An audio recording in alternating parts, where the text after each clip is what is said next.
David Hoffman. I am the Director of External Affairs for PPL Montana. Okay.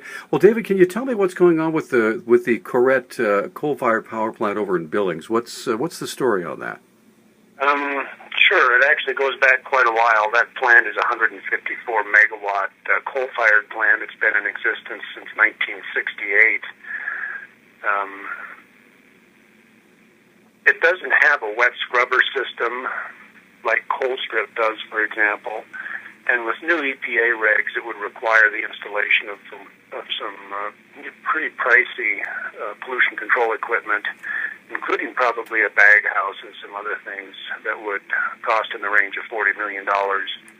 You combine those mandated governmental regulatory costs with what's a relatively flat electricity market, it just becomes uneconomical to continue to operate it. I was just going to ask you what the realistic expectations that could be at the very least, if not profitable for the company. At least it wouldn't put you in the red for millions of dollars.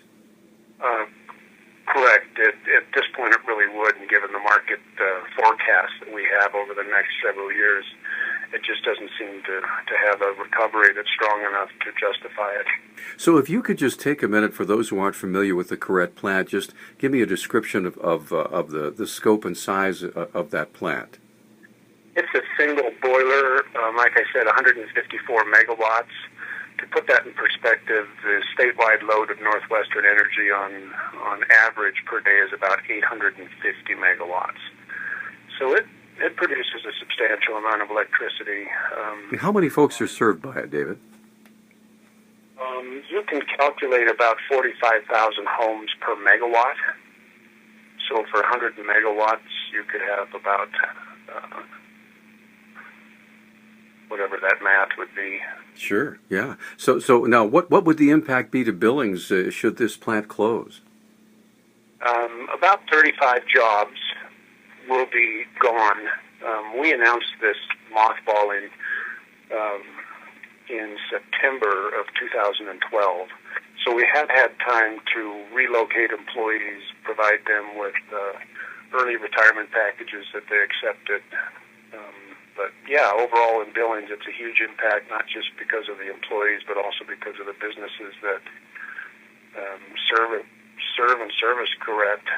We go through annual outages and overhauls, and there's a lot of peripheral jobs that are created by a plant like this. And what about the tax revenue to the city and the state as well?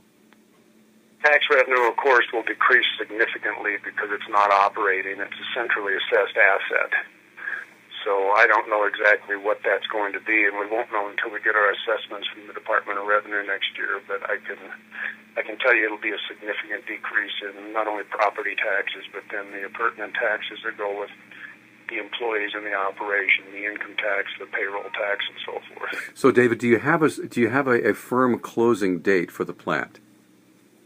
We plan to mothball it. We actually are not announcing the closure of the plant as such. It's going to be in what we call long-term reserve, which means if market conditions turned around or other things would happen on a technology front with this control equipment, it could potentially be reopened.